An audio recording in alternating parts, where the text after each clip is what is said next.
کہہ دو کہ اگر سمندر میرے پروردگار کی باتوں کے لکھنے کے لیے روشنائی ہو تو قبل اس کے کہ میرے پروردگار کی باتیں تمام ہوں سمندر ختم ہو جائے،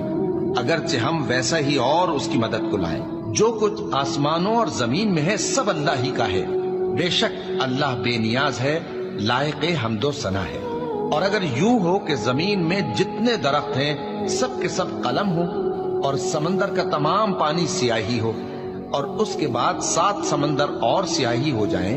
تو اللہ کی باتیں یعنی اس کی صفتیں ختم نہ ہوں، بے شک اللہ غالب ہے، حکمت والا ہے۔ اللہ کو تمہارا پیدا کرنا اور جلا اٹھانا ایک شخص کے پیدا کرنے اور جلا اٹھانے کی طرح ہے، بے شک اللہ سننے والا ہے، دیکھنے والا ہے۔ کیا تم نے نہیں دیکھا کہ اللہ ہی رات کو دن میں داخل کرتا ہے اور دن کو رات میں داخل کرتا ہے، اور اسی نے سورج اور چاند کو کام میں لگا رکھا ہے، ہر ایک